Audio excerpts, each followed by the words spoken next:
Elliot Grayson stood outside the Mariner's Haven, his pride and joy, staring at the flickering neon sign that bathed the cobblestone street in hues of blue and white. The rain drizzled softly, streaking the windows where silhouettes of diners laughed and clinked glasses. It should have been a moment of satisfaction, a bustling restaurant, glowing reviews, and a team that hummed like a well-tuned engine. But beneath it all, Elliot felt an inexplicable void. He sighed, shoving his hands into his jacket pockets. This place had been his sanctuary, his dream turned reality. Yet something felt amiss. He had always prided himself on creating not just meals, but memories. Lately, though, he couldn't shake the feeling that the soul of his restaurant had slipped through his fingers. It was thriving, yes, but was it alive? Determined to reconnect, Elliot made an impulsive decision. He would experience the Mariner's Haven, not as the owner, but as a stranger. Wearing a faded hoodie and jeans, he stepped inside, the familiar aroma of garlic, lemon, and sea salt enveloping him.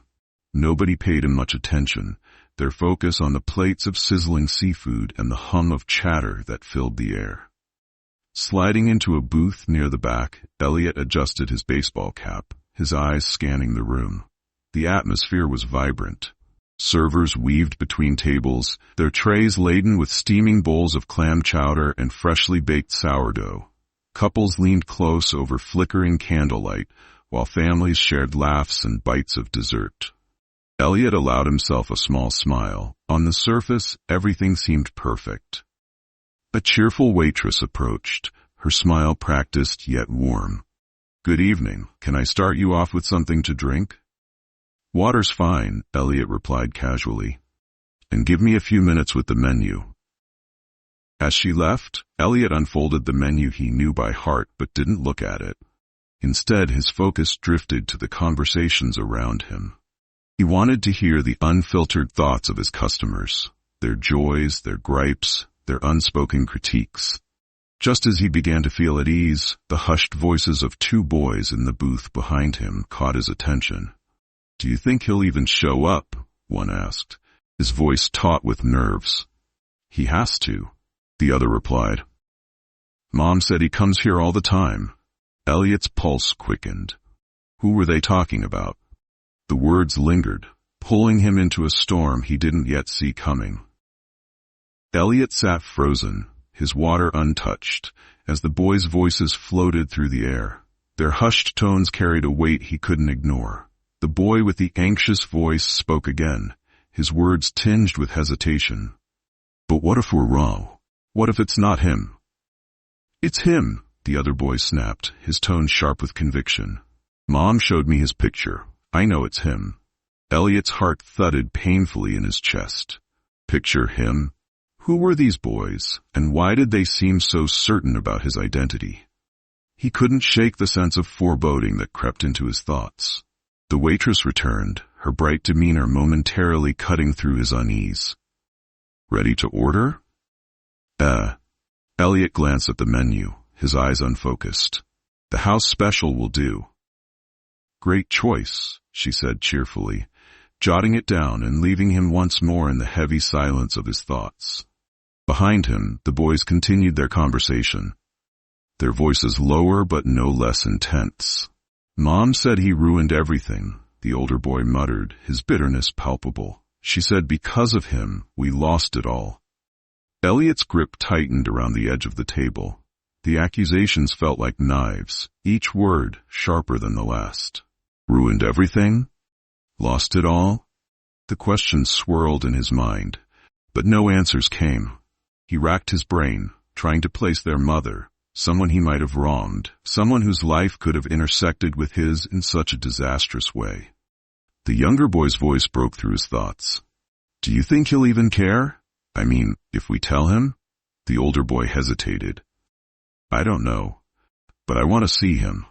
I want to see the guy who did this to us." Elliot felt as though the walls were closing in. He couldn't sit idly by, not when their words felt so pointed, so personal. But what could he do? Confronting them outright seemed reckless, especially if he was wrong. Yet, If he stayed silent, he might never know the truth. He cast a glance toward their booth. The older boy had a mop of unruly curls, his face set in a determined scowl. The younger boy fidgeted nervously, pulling the brim of his cap lower. They looked so young, no older than 13 or 14, but their words carried a weight far beyond their years. Elliot took a deep breath, his thoughts racing. He needed to know what they meant, who they believed him to be, and, more importantly, he needed to understand what part of their story he had unknowingly written. Elliot watched the boys from the corner of his eye, his mind swirling with questions. He had come to his restaurant Undercover to rediscover its soul. But now he found himself grappling with the possibility that he had unknowingly become the villain in someone else's story. He shifted in his seat, pretending to stretch as he tried to catch more of their conversation. The older boy leaned closer to his younger companion, his voice barely audible, but filled with conviction.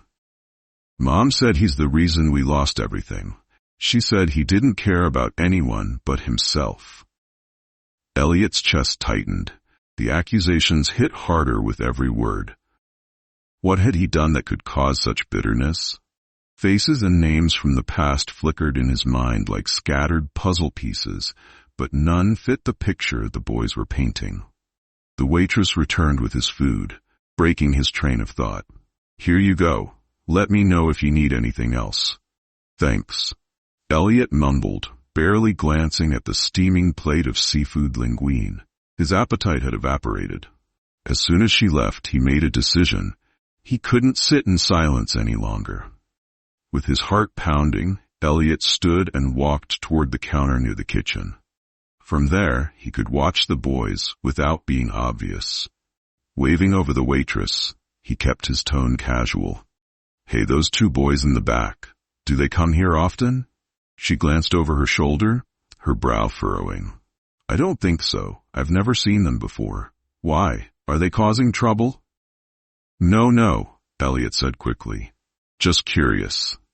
The waitress shrugged and returned to her work, leaving Elliot alone with his thoughts.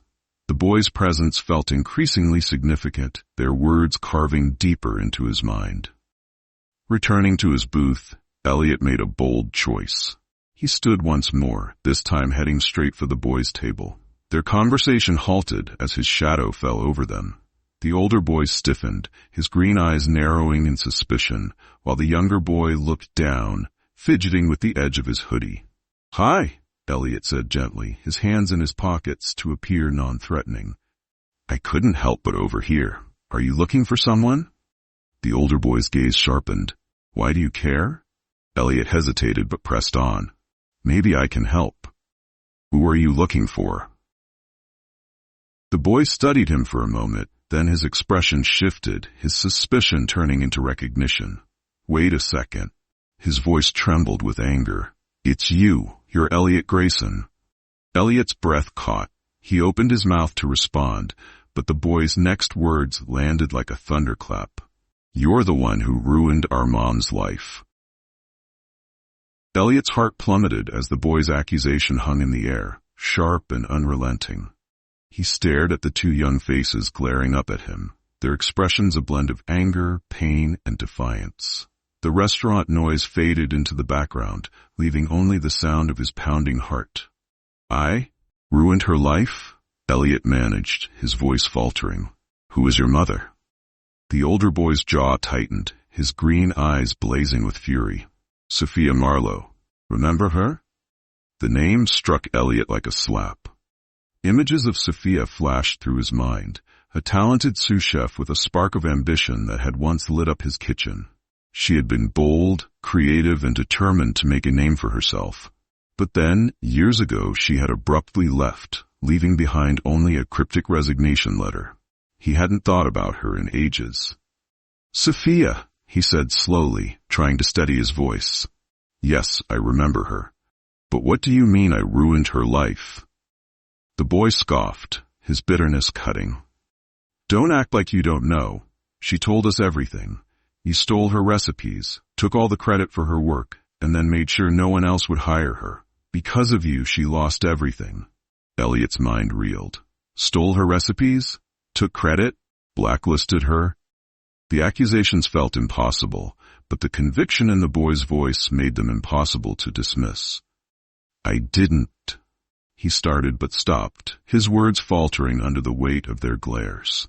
The younger boy finally spoke, his voice quieter but no less pained. Mom said you were jealous of her, that you couldn't stand someone else being better than you. That's why you made sure she couldn't succeed. Elliot's stomach churned. Jealousy? No, that wasn't him, was it? He had been ambitious, yes, driven to make the Mariners' Haven a success, but had his drive blinded him to the harm he might have caused? Memories of long nights in the kitchen, tense conversations, and his singular focus on perfection came rushing back, but none of them provided clarity. I don't know what your mom told you, Elliot said finally, his voice soft but firm. But if I hurt her, if I did anything to take away what she worked for, I need to make it right. The older boy crossed his arms, skepticism etched into his face. You want to make it right? Fine, come talk to her yourself. Elliot hesitated, his pulse quickening. This wasn't how he had imagined his quiet undercover visit unfolding, but as he looked into the boy's eyes, he knew he couldn't walk away. Tell me where she is, he said. I'll go. The boys exchanged a glance, their anger tempered by a flicker of surprise. The older one nodded grudgingly. Follow us. As they stood and walked toward the exit, Elliot followed, bracing himself for the answers and reckoning that awaited. The rain had softened into a mist by the time Elliot arrived at the address the boys had given him.